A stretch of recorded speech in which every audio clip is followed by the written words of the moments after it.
I like me. My wife likes me. My customers like me. Every generation has its comedians, but only a handful become something much more than entertainers. They become familiar faces that feel like old friends.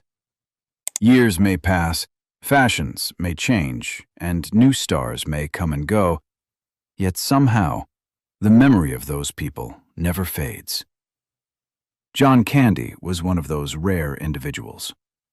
Long after the laughter ended and the movie credits rolled, audiences remembered something deeper. They remembered how he made them feel. Recently, a new documentary celebrating John's life has introduced him to a younger generation, while reminding longtime fans why they never stopped missing him. Old interviews have resurfaced, beloved movie scenes are being shared once again, and countless people have found themselves smiling at the same familiar face they grew up watching. It is remarkable that more than 3 decades after his passing, affection for John Candy has only grown stronger. That kind of love cannot be manufactured by publicity. It is earned over a lifetime. What made John Candy different was never simply his remarkable gift for comedy. Hollywood has always produced funny actors, but very few possessed the warmth that seemed to radiate from him both on and off the screen. Directors trusted him. Fellow actors adored working beside him. Crew members remembered his kindness long after productions wrapped. Even when he played outrageous characters, there was always an unmistakable humanity beneath the jokes. That extraordinary quality did not come from an easy beginning. Born John Franklin Candy in Toronto on Halloween in 1950, his childhood was marked by heartbreak far earlier than anyone should experience. When John was only 5 years old, his father passed away, leaving his mother to raise the family on a modest income. Like many children growing up without a father, he learned to hide sadness behind a smile. Making people laugh became more than entertainment. It became a way of connecting with others and easing his own pain. As a teenager, John loved sports almost as much as comedy.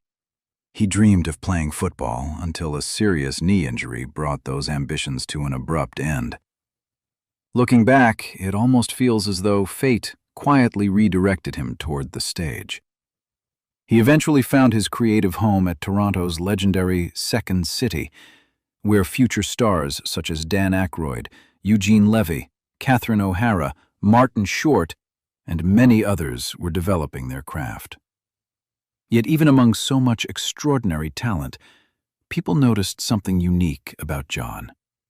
He never seemed interested in being the funniest person in the room. Instead, he wanted everyone else to shine alongside him, a quality that would define not only his remarkable career, but the man he remained for the rest of his life. By the end of the 1970s, John Candy had become one of Canada's brightest comedy talents. But success at home did not automatically guarantee a place in Hollywood. Like many gifted performers before him, he had to prove himself one role at a time. The encouraging news was that every director who worked with him seemed to come away saying the same thing. John wasn't just funny. He made every scene feel more human. His early appearances were often brief, yet they were difficult to forget. Whether he was popping up in Steven Spielberg's 1941, sharing the screen with John Belushi and Dan Aykroyd in The Blues Brothers, or appearing alongside Bill Murray in Stripes, Candy had a remarkable ability to steal attention without ever appearing to chase it. There was no desperation in his performances. He never seemed interested in being the loudest person on screen. Instead, he listened, reacted naturally, and made everyone around him look better. It was an uncommon gift, and filmmakers quickly recognized its value. Audiences also began noticing something unusual.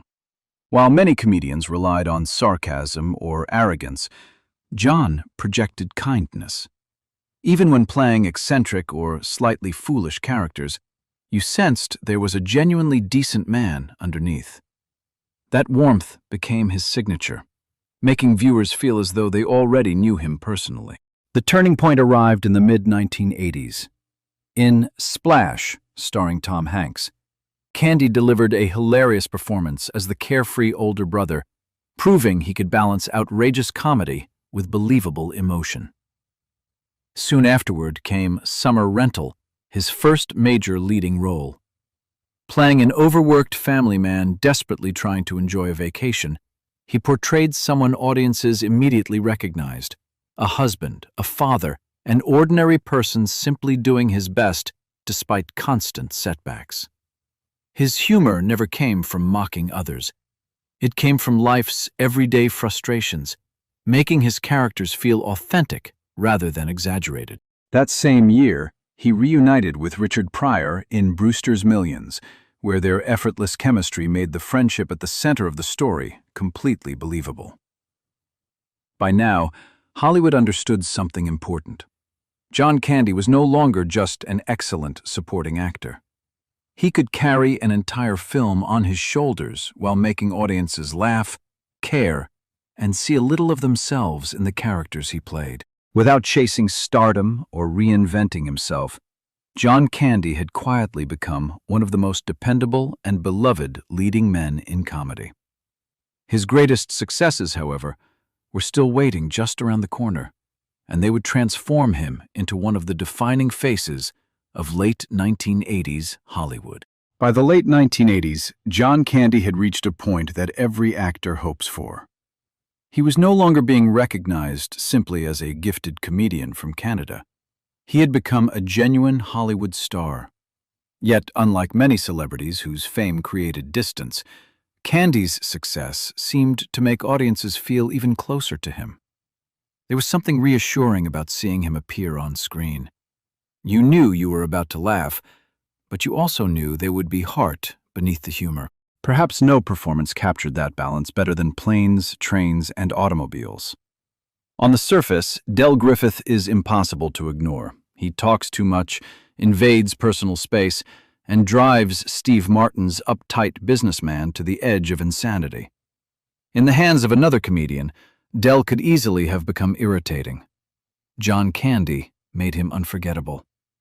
As the story unfolds, viewers slowly discover that behind the endless jokes is a lonely widower carrying unimaginable grief.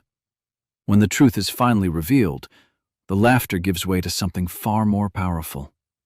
It is one of the rare comedies that leaves audiences reaching for a tissue as much as a smile, and much of that emotional impact belongs entirely to Candy's remarkable performance. Success followed quickly. In Mel Brooks's Spaceballs, he embraced pure silliness as Barf, the lovable half-man, half-dog companion who somehow became one of the film's most memorable characters. Then came The Great Outdoors, reuniting him with his longtime friend Dan Aykroyd.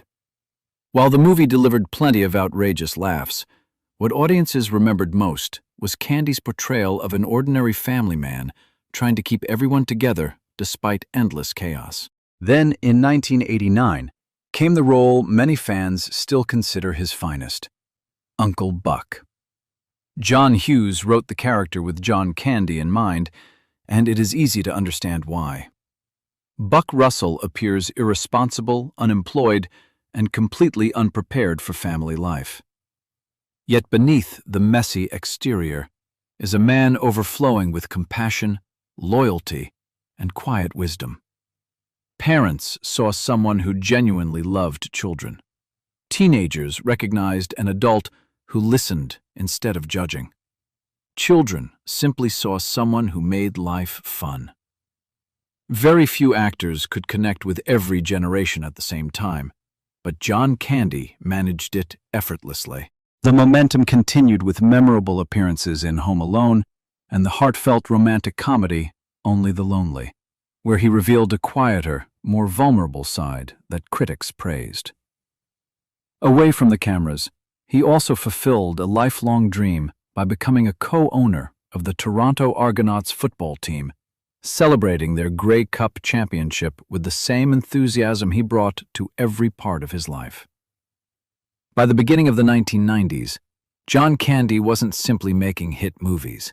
He had become one of the most beloved figures in entertainment, admired just as much for the man he was as for the characters he played. As the 1990s unfolded, John Candy could easily have continued making the same broad comedies that had made him a household name. Instead, he began looking for opportunities that allowed audiences to see a different side of him. Behind the booming laugh and larger-than-life personality was an actor with genuine dramatic ability, and he quietly hoped people would recognize it. That opportunity arrived with Oliver Stone's JFK. Cast as attorney Dean Andrews, Candy delivered one of the most restrained performances of his career. There were no exaggerated expressions or slapstick moments, just a believable, conflicted man caught in extraordinary circumstances. Critics were pleasantly surprised, and many wondered whether Hollywood had underestimated him all along. It was proof that he possessed far greater range than the industry had often allowed him to show. He quickly reminded audiences why they had fallen in love with him in the first place, when he starred in Cool Runnings. As Irving "Irv" Blitzer, the disgraced coach who reluctantly guides Jamaica's first Olympic bobsled team, Candy became the emotional heart of the film. His character wasn't simply teaching athletes how to race. He was teaching them about resilience, dignity, and believing in themselves after failure. More than 30 years later, the film remains one of Disney's most cherished sports movies, introducing John Candy to generations of viewers who were too young to experience his earlier work. Yet while audiences saw a man who always seemed cheerful, those closest to him knew he was carrying invisible burdens. Years of relentless filming, constant travel, and pressure to remain Hollywood's lovable giant had taken a serious toll on his health. He struggled with his weight throughout his adult life, repeatedly trying different diets and fitness plans while continuing to accept demanding work schedules. Friends often encouraged him to slow down, spend more time resting, and look after himself. But John found it difficult to say no. He loved working, he loved making people laugh, and above all, he wanted to provide the best life possible for his wife, Rosemary, and their 2 children. Sadly, that remarkable generosity toward everyone else often came at the expense of his own well-being. In early 1994, while filming Wagons East in Mexico, John Candy was doing what he had always done, working hard, making the cast and crew laugh, and giving everything he had to the people around him. Then, on March 4th, at just 43 years old, he suffered a fatal heart attack in his hotel room. Hollywood didn't simply lose one of its biggest comedy stars that day. It lost one of its kindest souls. The outpouring of grief was unlike anything many had seen.